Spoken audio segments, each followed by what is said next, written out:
Hey everyone, welcome back. And in this interview, I want to introduce you all to Robyn Openshaw. Robyn is the author of 15 books, including bestsellers The Green Smoothie Diet and 12 Steps to Whole Foods. Her latest book, Vibe, Unlock the Energetic Frequencies of Limitless Health, Love, and Success, will be released by Simon & Schuster in October 2017. She is a former psychotherapist, university professor, and lectured in over 450 cities. Jesus. In the 6 years after launching her popular site, greensmoothiegirl.com, in 2007, she's a single mom to 4 children who are now flying the coop. She skis and plays tennis competitively in Utah and believes that everything is possible if you leverage the highest frequencies in the universe. You can find her podcast, Your High Vibration Life, on iTunes. Also look for Green Smoothie Girl on Facebook and visit her website, greensmoothiegirl.com. So welcome, Robyn. Thank you so much for joining me. My pleasure. Thanks for having me, Ari. Yeah, it's a pleasure. And, on a more personal note, it was great to connect with you at Mindshare just, what was it, a week or two ago? It was nice to actually hang out with you in person. Yeah. Yeah. So let's get into it. So you're all about vibration. So can you tell us a little about what does that actually mean? What is vibration and what's the significance of it? Well, if I go back and tell you just a teeny bit of my personal story, it'll probably help. I actually fixed a lot of issues in my family by discovering whole foods as a lifestyle about 24 years ago. I had a really, really sick baby, I guess 23 years ago. He was a year old. He was failure to thrive. He had fallen below the 5th percentile for weight. I had an extra 50 pounds on me. I had all kinds of autoimmune issues, 4 of them. I was on a bunch of drugs. He had been on 5 courses of liquid steroids because he was in and out of the hospital, emergency room. He was a 9-pound baby when he was born, but a year later he had fallen below the 5th percentile for weight. And I discovered when I hit a wall in Western medicine and they said, we've given him everything we have. He was 15 months old. They called him failure to thrive. He was constantly in emergency rooms and doctor's offices and hospitalizations. I was up all night with him. I was having panic attacks. I was on anxiety drugs. Like, life was bad. It was bad. And when they told me we've done everything that we have to do for him, all we're going to do is give him more steroids and give him more bronchodilators and give him more antibiotics. That's all we have.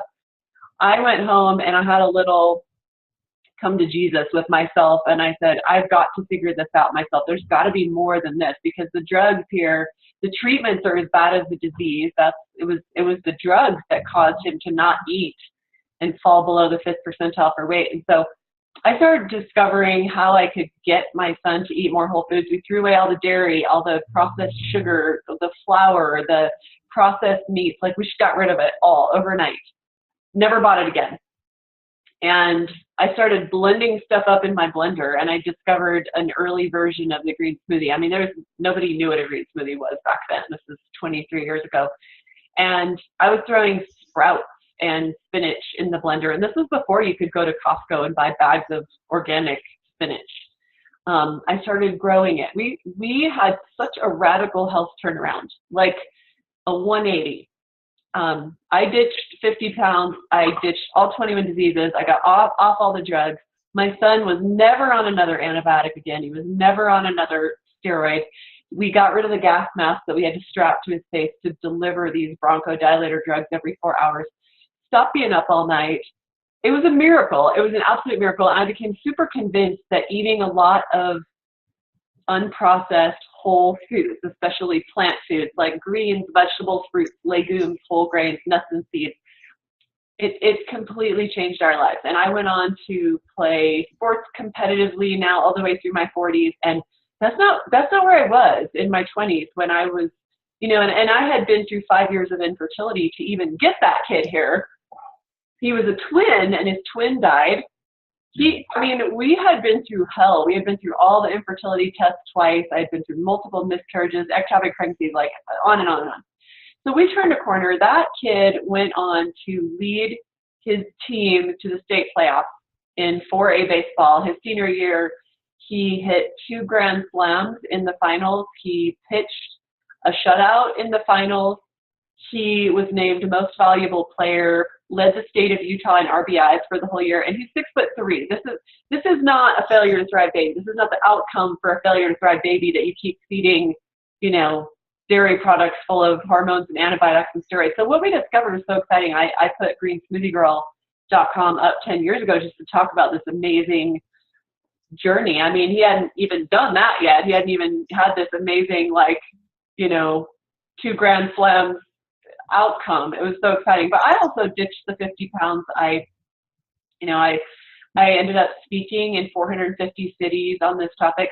So here's the thing. We turned the corner. We had this amazing outcome. And for the last 10 years, it's accidentally become my career to just go out there and teach people how to eat more whole foods, how to do it so that it's cheap, and how to do it so it's easy, and how to do it so that it's delicious and your kids will even eat it.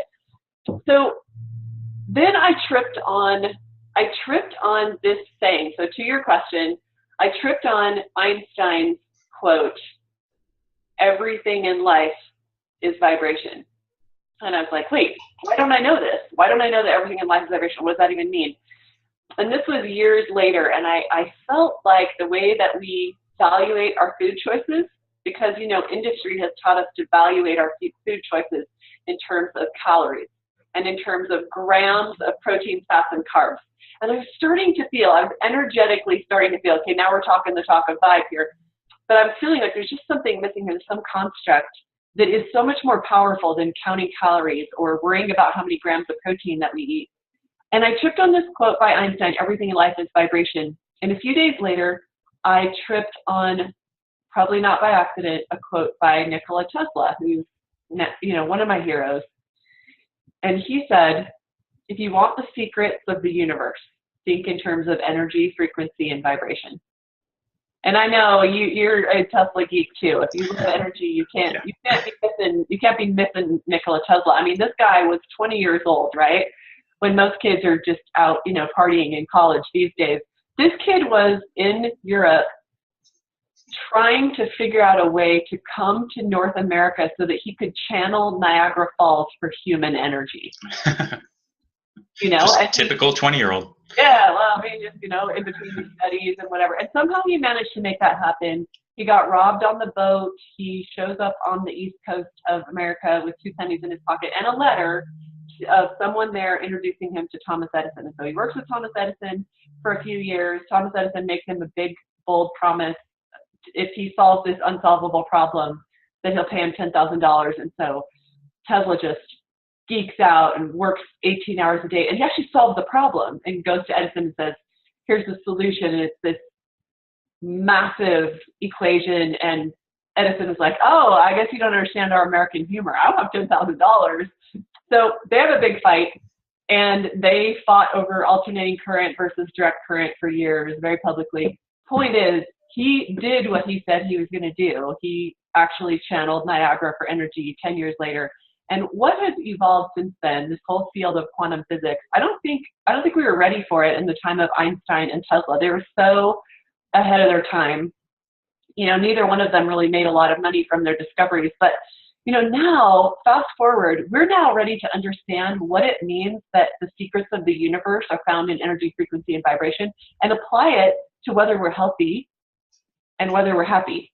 And so my book Vibe is me taking all these discoveries about whole foods, and I'm a psychotherapist by background, and so I really also care about how we help people turn the corner when they're in depression or anxiety or relationship problems. And what I've discovered is all sort of converges when we understand these secrets of the universe, which is everything is in motion, everything is oscillating. We are always in motion, but when we live at those higher frequencies where we are more disease-proof, we are detoxifying at a higher rate, because, you know, you and I know people live in so much toxicity, over 8,000 toxic chemicals approved for use in our food and our environment. We get into these flow states and these high frequency emotions of gratitude and joy and excitement about our work and high productivity, and we're able to love better, we're able to serve better. And all that starts foundationally with the food piece, but there's more. And so energetic frequency applies to literally everything. I mean, you and I could, you tell me where you want to go. We can talk about food. Yeah, I was going to say there's so much packed into what you just said. But one thing I want to mention on the subject of food is, on the one hand, this is kind of a radical idea. And on the other hand, I think we all know, just on a common sense level, that like a cookie in a package with refined flour and refined sugar and just dead flour that's been sitting there for years with whatever else is in that cookie, it is not, even though it may have a certain amount of protein and a certain amount of grams of protein and carbs and fats, it's not the equivalent of whole unprocessed foods that have that same macronutrient breakdown of protein and carbs and fats and even fiber or whatever.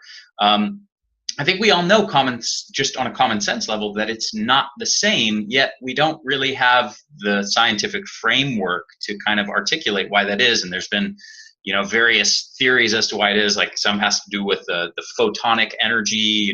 People have tried to talk about that. I've read something called the live microRNA hypothesis of eating live foods, and there's all these ideas out here. But I love that you're broaching this territory of really just trying to make sense of why these things are not the same, and why one tends to lead to really poor health and one tends to lead to really good health. So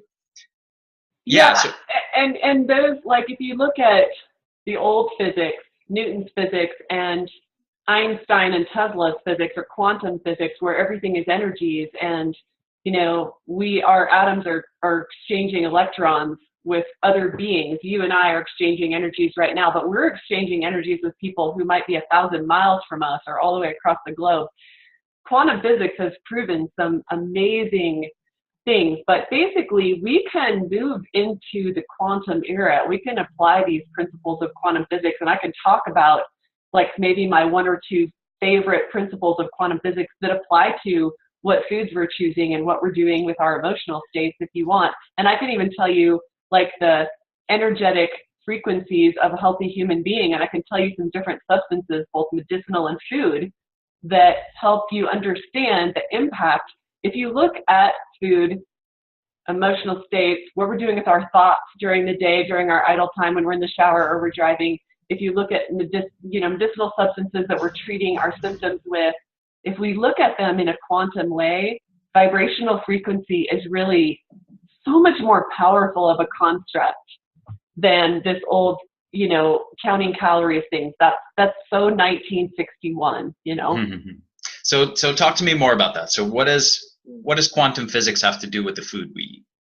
Well, in the book, I go through 5 principles of quantum physics, but let me just focus on this one because I think this one is very, very exciting. In fact, if you're listening to this, write this down, because I'll tell you maybe 2 things that you should write down, because this is going to sound simple, because you might think, oh, quantum physics, I can't understand that. That's like something that physicists should study, not me. No, this is easy.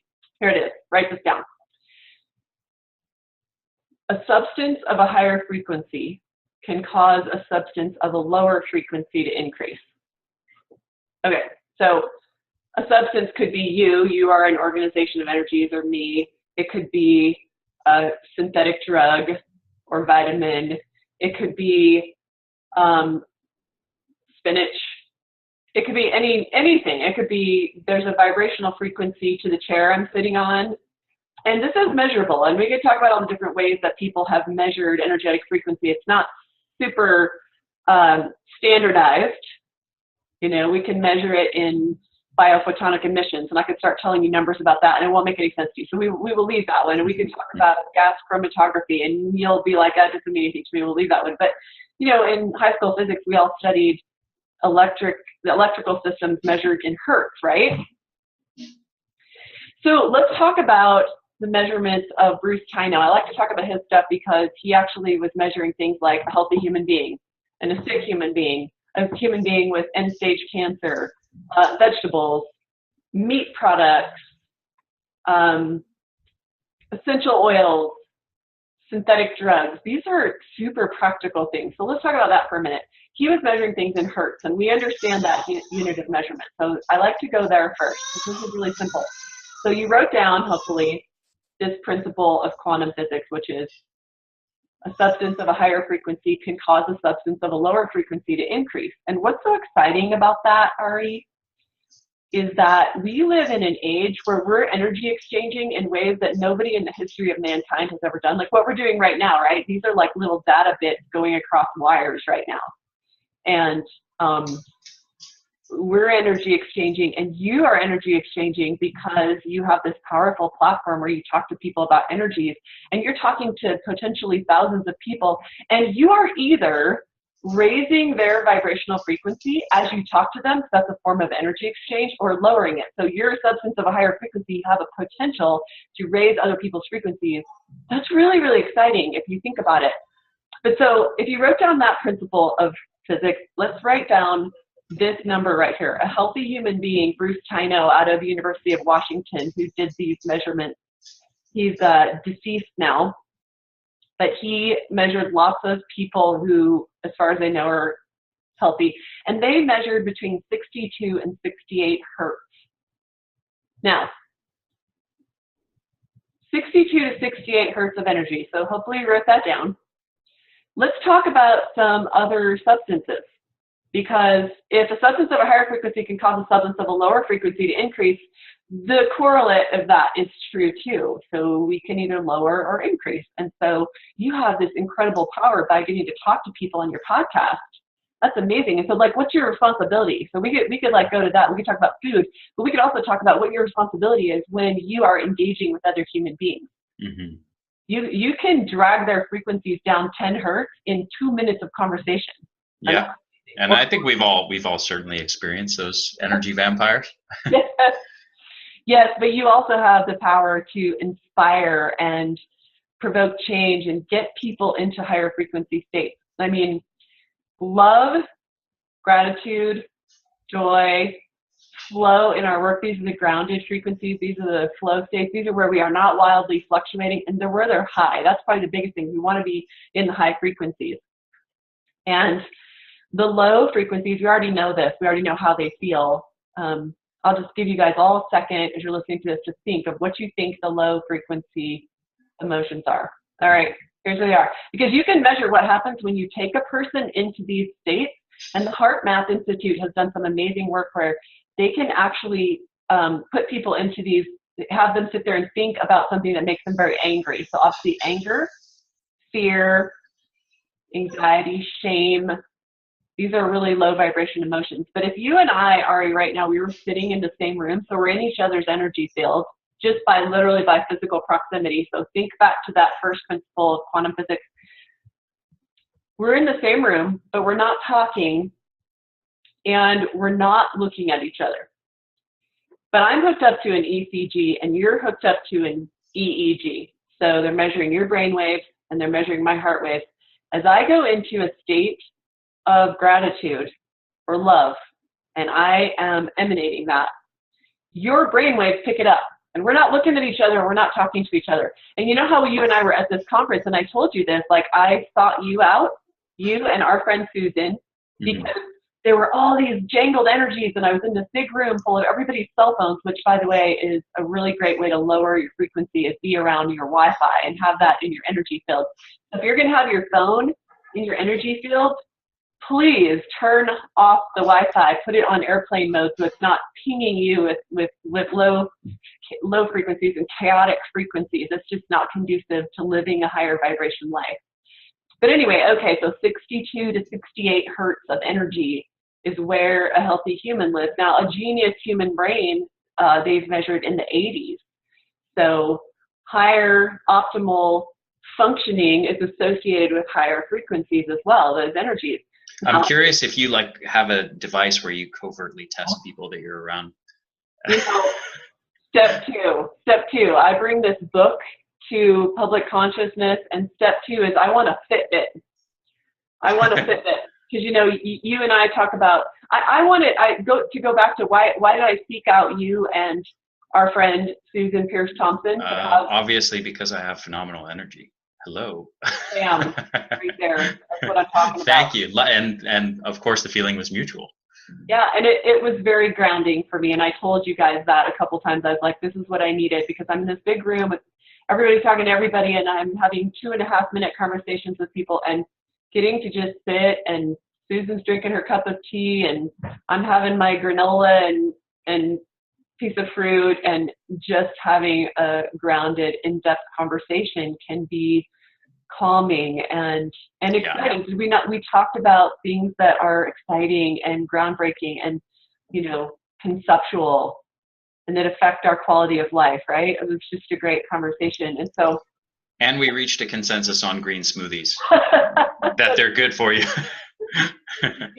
you were like brokering that, because she lives in the food addict world, and she has not been a fan of green smoothies, and I was saying, hey, give green smoothies a chance. They really, so yeah, you were like, well, let me help you too. It was lovely. It was a lovely conversation. I loved it.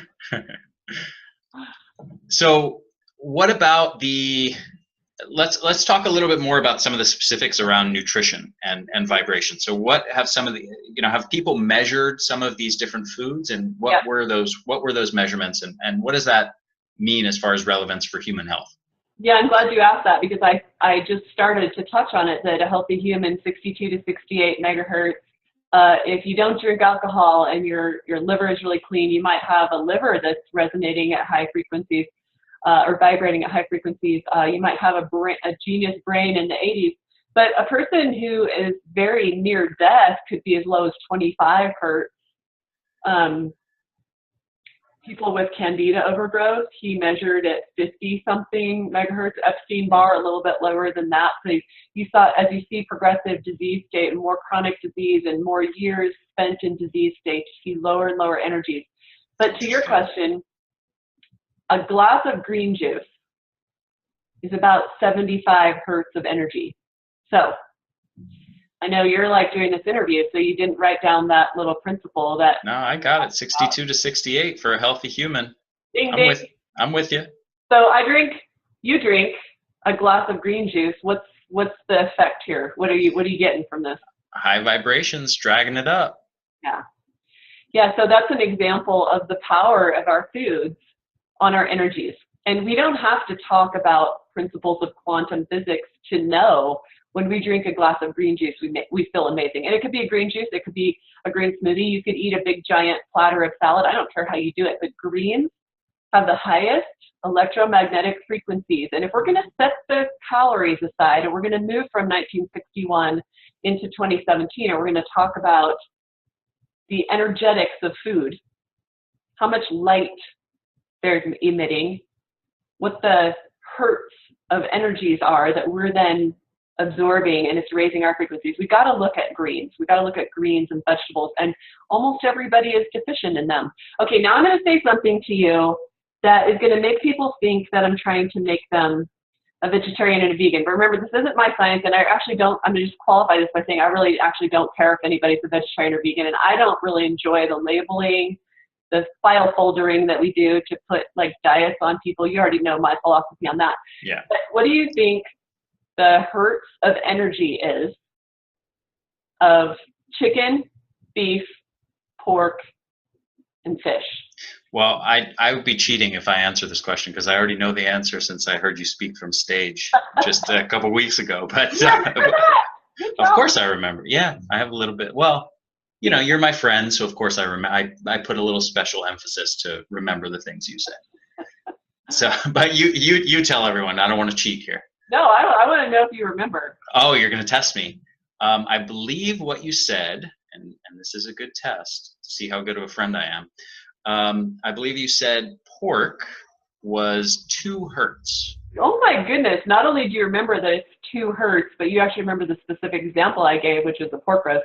And he nails it, folks. Yes. You're right. So the point is really not, don't ever eat animal protein again, because you may have other reasons why you want to eat animal protein. And I don't want this really amazing principle to get co-opted by a, paleo versus vegan argument, because the point is eat more plants.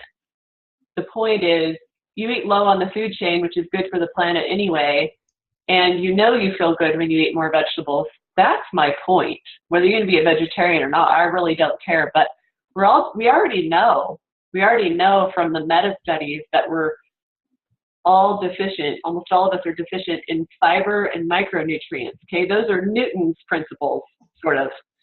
And the quantum corollary to that is we're also deficient in high electromagnetic frequencies, and you get them from the same foods that give you more fiber and more micronutrients. So, what I take from assessing the data is eat more greens, eat more vegetables. Those first two classes couldn't be more important. That's what, it leads to the green smoothie. It leads to eating more salad, or however you like to eat your vegetables. Do more of it. Yeah, absolutely. And I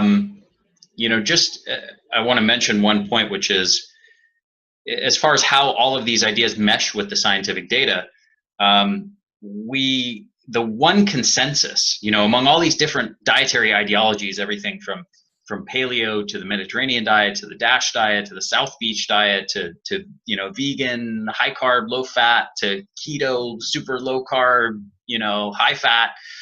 The one thing that I think we can pretty much universally agree upon, and maybe the only thing, is unprocess your diet and more plant foods. Yeah. And those are really the undebatable principles of nutrition that we know that will reliably move you towards health and away from disease. And then, on the subject of green juices, this is an interesting area because we really there's not that much science on it as far as human health outcomes, but we have an amazing number of anecdotes. And I mean, going back decades, the Gerson therapy anti-cancer clinics have been doing this stuff. My grandma did this back in, I think, the 70s or 80s. She was going to one of these clinics. Mine did too, and she beat a deadly metastatic 95% fatal cancer, and she lived another 25 years, and she was there for all my children to be born and was an important part of my life for far more years than they predicted. They gave her a year to live, and she said no to chemo and radiation, and she did that. So yeah, the Gerson protocol too. And and my grandma was given 6 weeks to live, and wow. She lived 6 years after that, and actually didn't die of cancer. Side note, she died of getting bit by a brown recluse spider. But she was cured of that cancer. She never had cancer again after going to the clinic.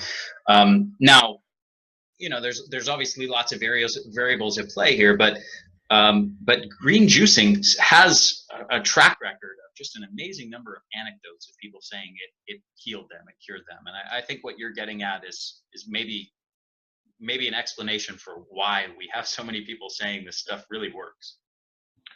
Yeah, because there's debates out there about, I think Otto Warburg discovered that sugar is the food of cancer. Maybe he won a Nobel Prize for it. And so then people say, well, people in the Gerson clinic, because there's still Gerson clinics and they're still taking thousands of patients and people are still doing the Gerson protocol, although cancers have gotten a lot more deadly and they've had to, add more treatments to the original protocol, because the Gerson protocol started like 100 years ago. But anyway, yeah, there is so much more to it. But people say, well, the Gerson protocol actually had apples. There's actually sugars in that protocol. Well, why didn't that feed cancer? Why is it so many people, literally tens of thousands of people, have walked away from cancer after total immersion in the Gerson therapy, which is more than just juicing. It's not just juicing. They have other parts to the protocol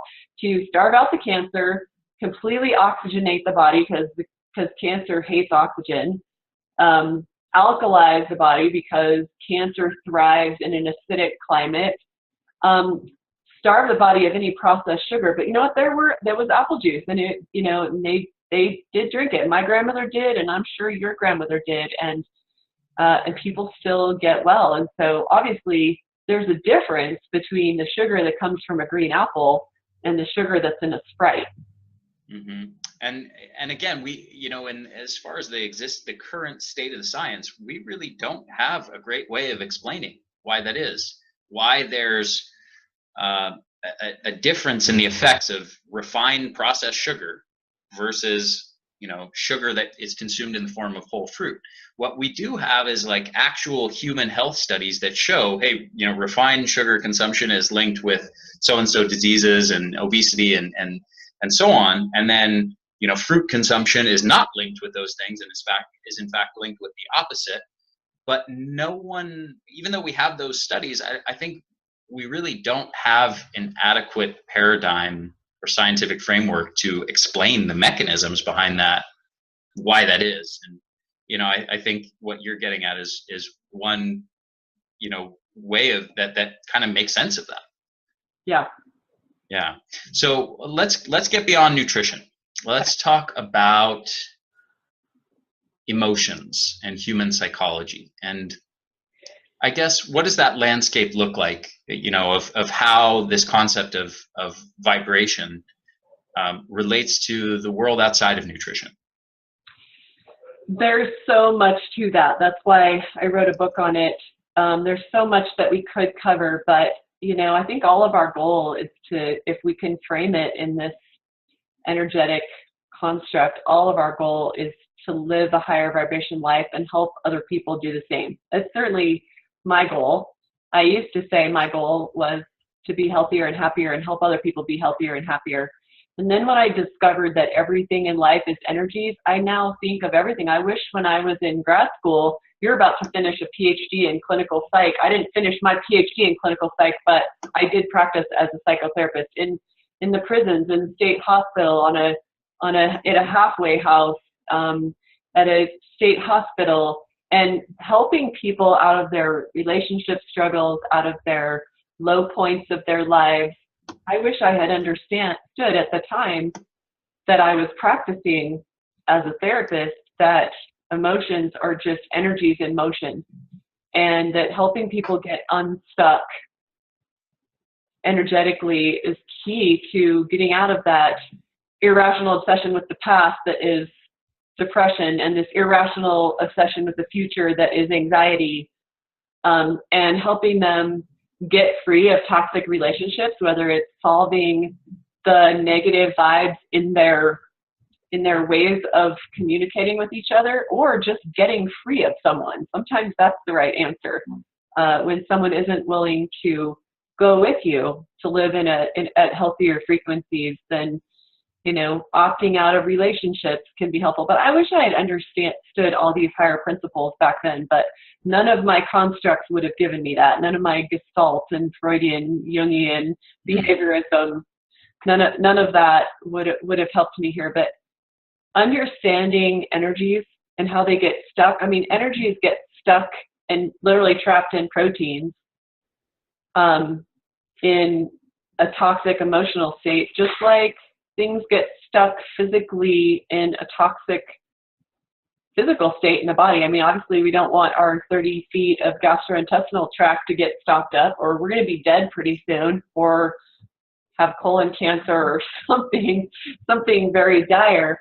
But I take you through, in the book, I take you through a 90-second process where you're asking yourself a series of questions. And I can do this really, really quickly now, to identify when I have some kind of stimulus, some kind of action, and I have this space in between action and reaction where I can choose to go into lizard brain, into limbic brain, but we therapists like to call it lizard brain, right? And I can act from just a safety, fight or flight. You're always scanning the horizon for safety, or I can operate from my prefrontal cortex, where I am far more likely to live in compassion, and I'm far more likely to think about your needs before mine, or at the same time as mine, where I am more consequence oriented, where I can choose out of the black and white thinking of the limbic brain. And so every time we interact with someone and they're doing something negative, I think in the book, I use a couple of different examples, but a really obvious one is we're in traffic and someone cuts us off and then flips us off. We have a choice. And if we take the obvious default lizard brain mode, we're going to be putting negative vibrations into our community, into our family. We're going to take it home. You're going to dump it on your girlfriend. She's going to process it with you, and you're all going to be sort of got this jangled energy. Or you can do something completely different. And so there's stories I tell in my high vibration course and in the book too, to just get people started sort of at a beginner level and an advanced level, where we are opting out of negative energies really quickly. And it's not Pollyanna. We're not on the good ship lollipop here where I can't hear anything bad, la la la la la. It's not that. It's that we identify the negative emotion, we metabolize it. We understand we have to metabolize emotions just like we have to metabolize food, different processes, same concept. So we can get those energies moving, and they move through, and the negatives go in the rearview mirror, and we have the learning opportunity. Because when something negative happens, there's always something to extract from it. It's there to teach you something. And the faster you can figure out what that is and then put all the other negative juju in the rearview mirror, the more we're able to move forward in grace and in these high frequencies where we're in love, joy, peace, instead of, anger, shame, depression, low vibes.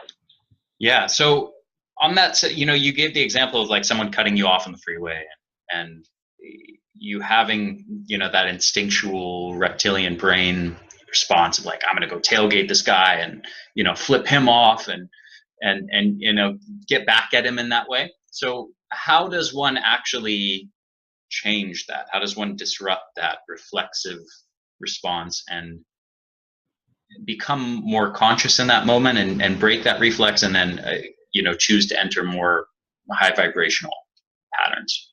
Yeah. So when there's a negative event, I'm not talking about that you can solve your childhood of sexual abuse in 90 seconds. I'm talking about when you get triggered by someone or when it comes up for you, how you can interrupt that. And in 90 seconds, I've gotten really fast at it where I no longer go into limbic brain and I go into a smoother frequency where I can resolve the problem and I can identify it and I can realize, oh, this person is flipping me off in traffic. What is this really? What this is fear. I'm actually afraid for my safety. I just swerve and my son is in the back seat and I'll protect him with my life. And I feel like I'm unable to feel safe here. That's what it is. Like below anger, this anger is just a surface emotion. I'm scared. I'm afraid. And when we go into that more vulnerable state, then we can get a lot more honest with ourselves a lot faster. And let me just go through a series of questions of what's in this here for me? Well, one is I need to brake really fast. I need to maybe get further away from this driver because he maybe had a really bad day and might represent a threat to my family's safety who I have in my car. But you just go through this process of metabolizing what's really going on here, what's the underlying emotion, because usually in a communication pattern that's negative or an event that's negative and the chain reaction of our emotions, there's something else going on below the surface. And so many times two people are talking at each other and they're not even talking about what the real thing is. You know this because you're studying to be a psychotherapist yourself. Like sounds like you're really close to there. But then it's having the awareness of what it is that you're really dealing with, and then asking your questions about give yourself permission to go to limbic brain if you want. I mean, if you want to scream at the guy through the windshield, you see the guy screaming at you and he's giving you an obscene gesture, you can do that. That's lizard brain. Okay, I just operated from lizard brain. But you can also ask yourself, what else? What else? And there is a space between action and reaction where you shift into neutral and you can choose a completely different response. And so I'm going to tell you something that's going to sound really crazy, but I've done this a number of times because I'm not the world's best driver. I'm probably sort of lucky that I'm still alive because I make a lot of driving. And part of the reason why I don't get angry at other drivers is that my prefrontal lobe tells me I've made errors on the road too. And so I don't really want to act with rage towards this person who made a driving error because I've made driving errors. And I bet they didn't do it on purpose. But I shift into neutral. It's important to me because I don't want the cortisol spike. I don't want the high blood pressure. I don't want the taxing of my autonomic response system. It's unhealthy for me. It's unhealthy for my son in the backseat. It's bad modeling for him. I want to do something better. And so you're giving yourself permission to choose something different. And I like to start with what's the opposite? What's the opposite of this? And I actually have a blog post, probably our most popular blog post of the last 10 years, where I go through a story of something that happened to me in the Long Beach airport. It something where I just did the complete opposite of what lizard brain told me to do. And so you give yourself permission to choose something very different, and it's super empowering. It's super high vibration. And so here's the crazy thing is when someone flips me off in traffic, it's a little bit of a personal challenge, but it's also fun and empowering. I smile and I wave like they're my long lost best friend I haven't seen in a long time. And what happens is that person is completely defused and they're going to be really humbled by it. And I'm not doing it to school them or to humble them. I'm doing it because I'm choosing into higher vibrations. I don't want that person to hijack my day. Yeah. It's very it's self-serving. I'm not saying I'm the perfect, living all the Buddhist principles here. It's just that I'm really clear on what my goal is, and my goal is to live in high frequencies. And that isn't that, right? Yeah, absolutely. It's an interesting concept because we're talking about taking a cue, something that happens to you, which would normally trigger some kind of reflexive response that ends up being very harmful to yourself. And we're talking about learning, through a practice to allow that cue to then trigger something that actually is helpful to yourself. And, it's a practice. It's a practice. It's one of a number of mindfulness practices that we introduce people to in the book, because it's not a one-time thing. It's that, you know what? Stupid shit happens to everybody. And we get to choose how we react.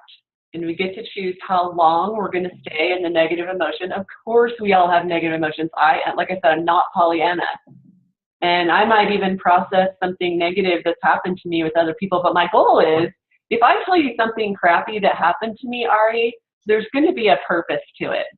If I'm living in my goal of living a high vibration life and helping you do the same, then if I talk to you about something really sad and hard that happened to me, it's going to be with a purpose so that I can share with you what I learned from that, why my life is better because of that, what you could maybe learn from me so you don't have to go through such a hard thing, that kind of thing. Right. It's not that we only talk about happy, sunshiny, licking lollipops and rainbows and unicorns.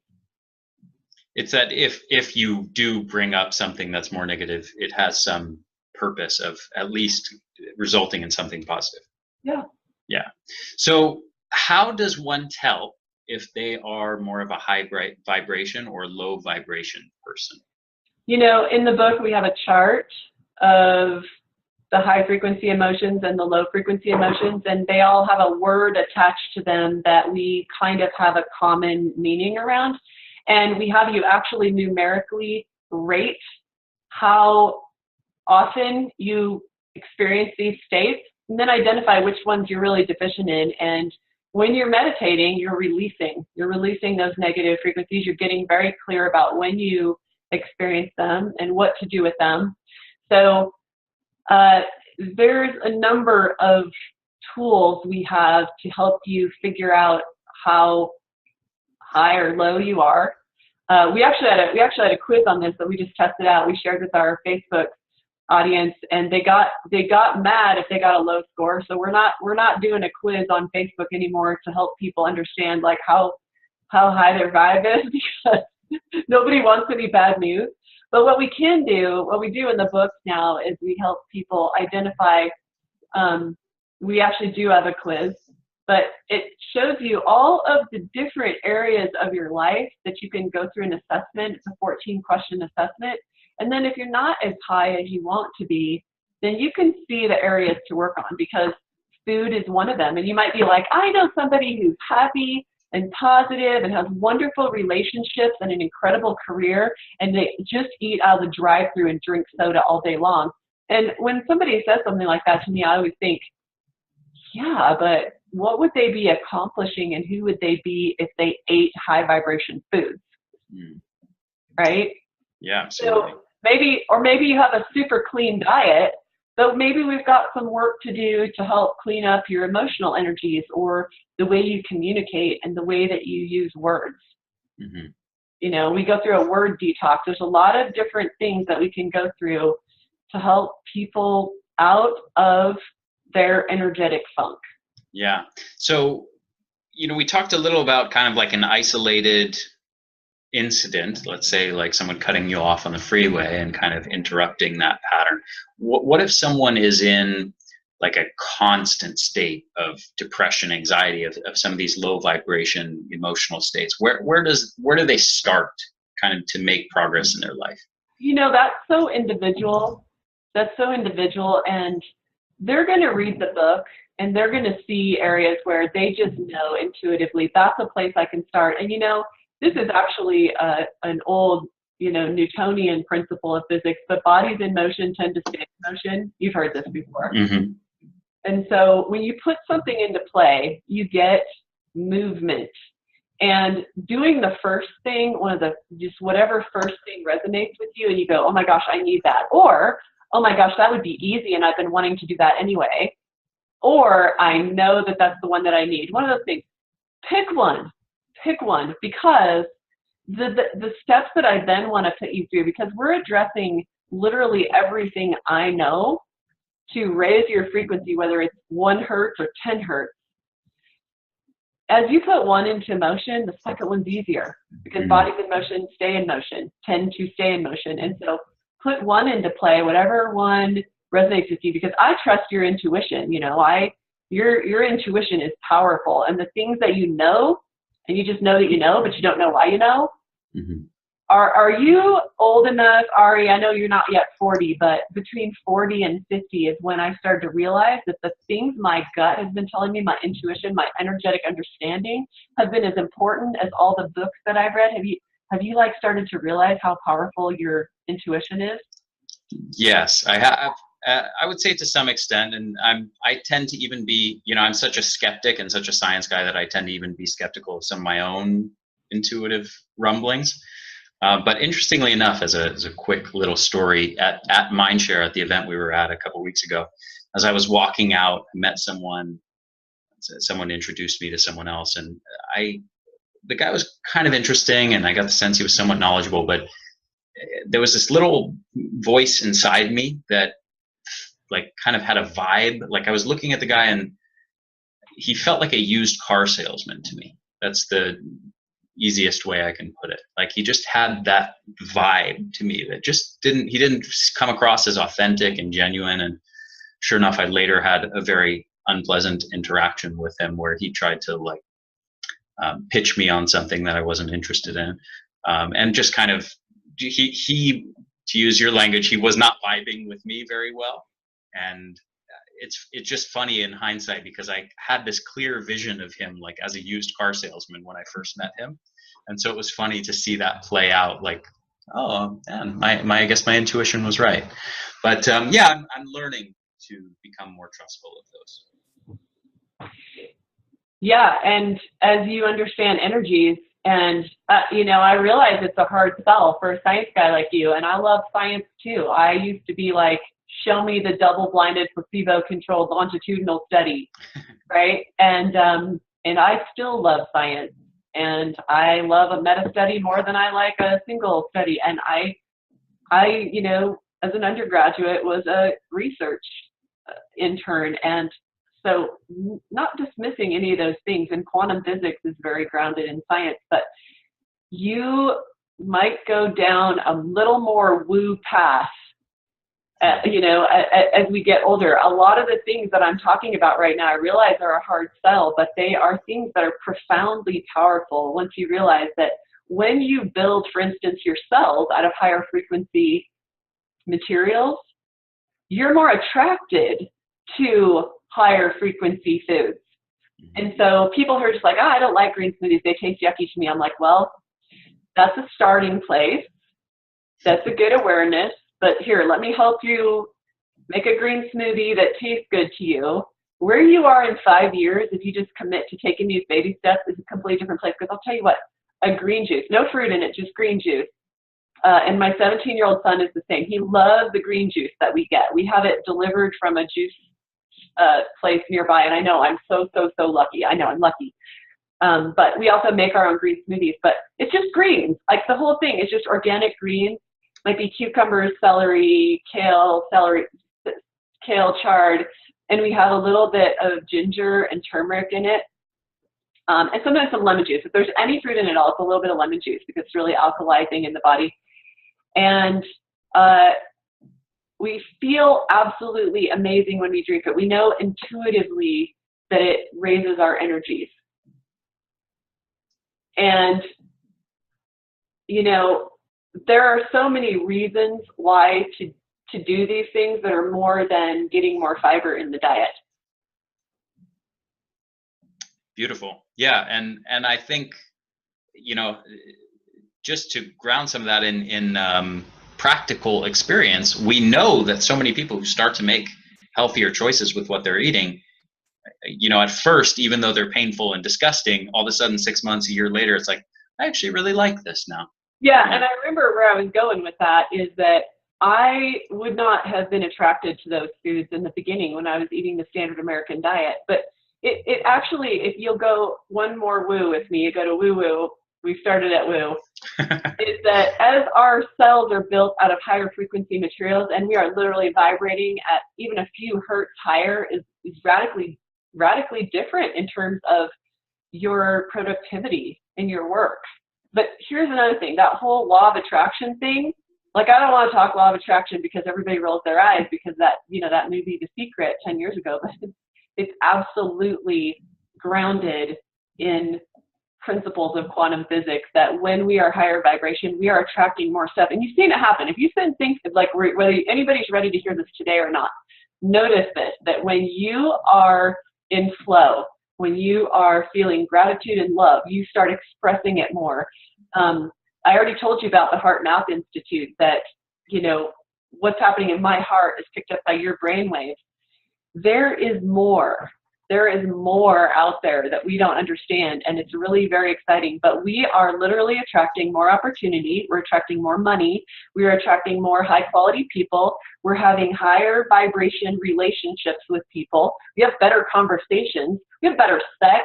We have better everything when we put these practices into play. Just some of them are food practices. Others are we've really actually kind of gone sort of deep on that, is how we move our emotional energies through, what we're doing with our thoughts. My goal next is I've learned to temper my speech with cutting or unkind or critical things that I might say about myself or others. What's starting to happen is that I'm starting to not have the critical or unkind thoughts anymore.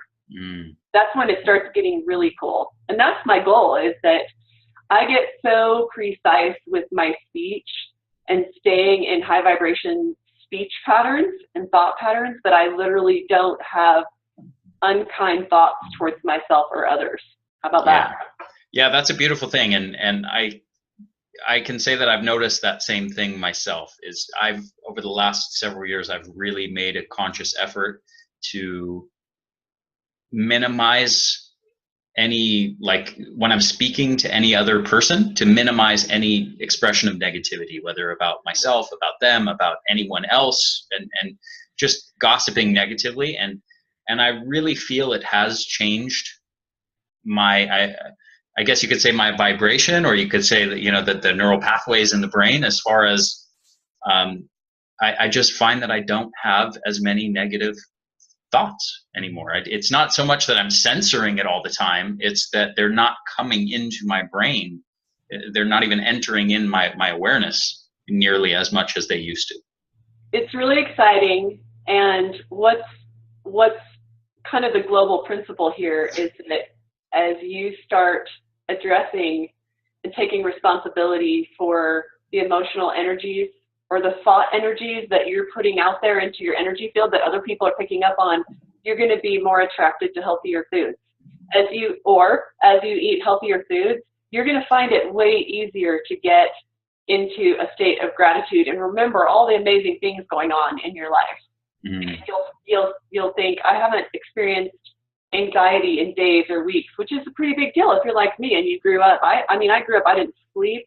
I had anxiety so bad that I would have panic attacks. I was on meds for it many, many years ago before I started putting these things into play. And the crazy thing is, Ari, I have way more stress now. I have way more just in terms of, you know, list out the things stress. I've been through a divorce. I was married for 20 years. I've been through a divorce. I've raised children to adulthood. I mean, all that all by itself, any parent of a teenager or a young adult will know, but I'm doing it by myself with 4 of them. Travel, being a CEO, I have 24 employees. I mean, if you look at it on paper, like the stress is there, but I love my life and I love my work and I love other people. And that's what we're all looking for, you know, like just removing all the difficult things in our life. You know, this is your hormesis concept, right? Like we need that for our muscles to grow. We need that for us to grow emotionally too. I'm so grateful for all the hard things that have happened to me. I'm so grateful that my son was in and out of hospitals and it made me change my diet and discover these principles. Biggest blessing in my life ever is those tough, hard things that have happened to me. I wouldn't wish a divorce after 20 years on anyone, but I've learned so much. And so now the task is take those positive energies out into the world. And that's what you're doing. And that's why we're friends, because I had a resonant frequency with you the minute I met you. I was like, here's what happens when you're vibrating high is that the other people in the room who are, you know it.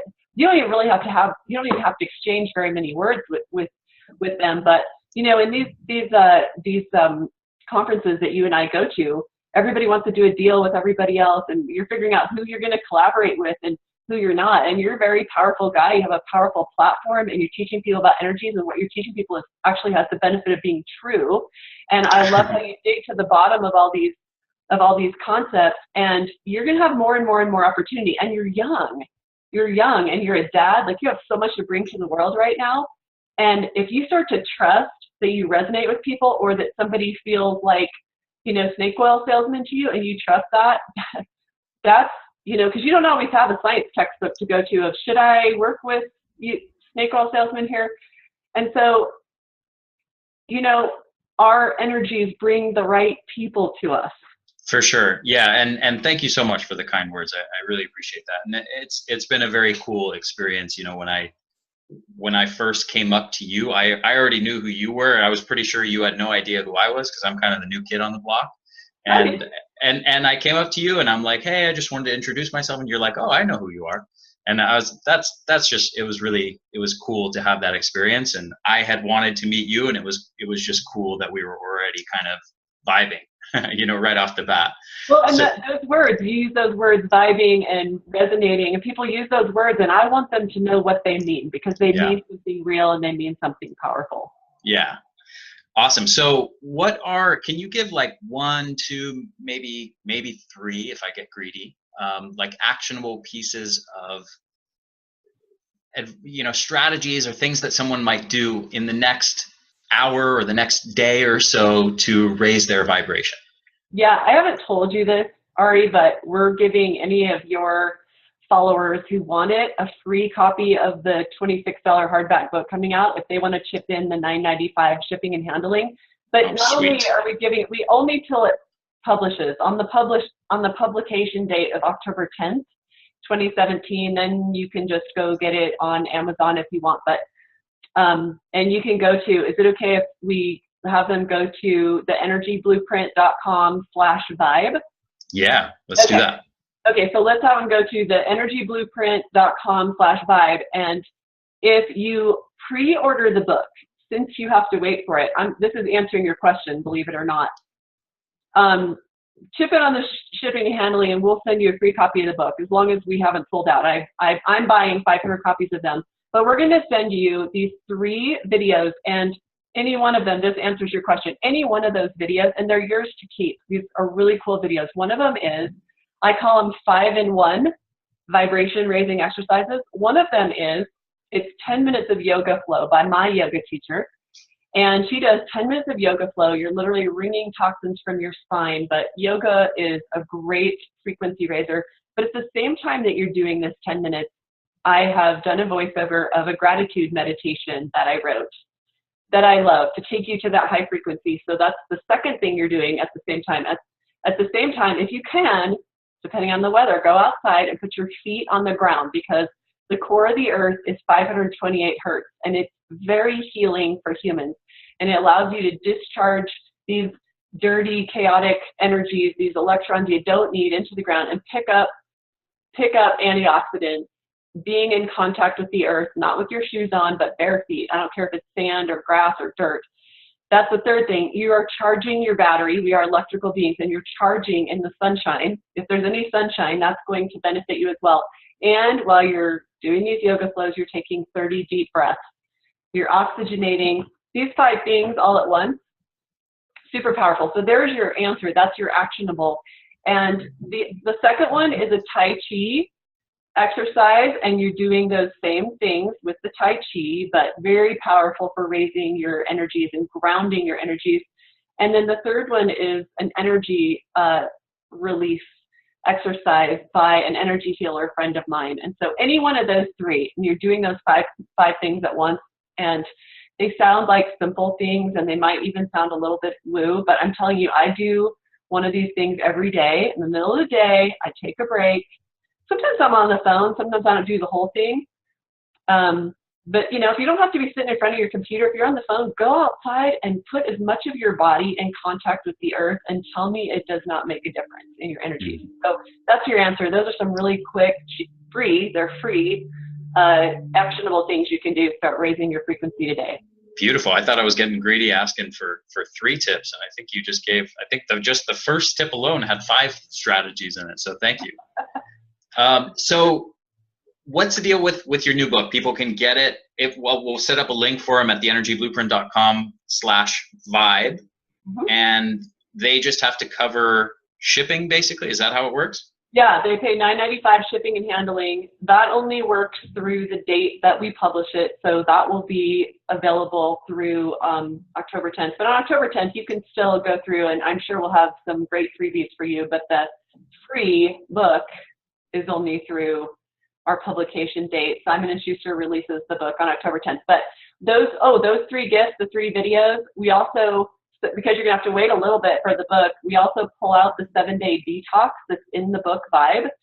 And that way you can get it right now. You can start using it. And, you know, when you eat all plant foods for a week, again, I'm not trying to make you a vegetarian for life, but you're eating all high vibration plant foods for a week.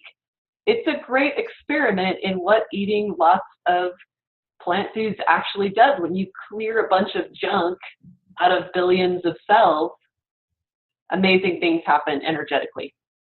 Beautiful. Well, thank you so much, Robyn. It was really such a pleasure doing this with you. And I'm a huge fan of your work, have been for a very long time. I've been fortunate enough to actually meet you and be friends with you. And just thank you so much for sharing this beautiful message with my audience. My pleasure. Thank you, Ari. Yeah. Take care.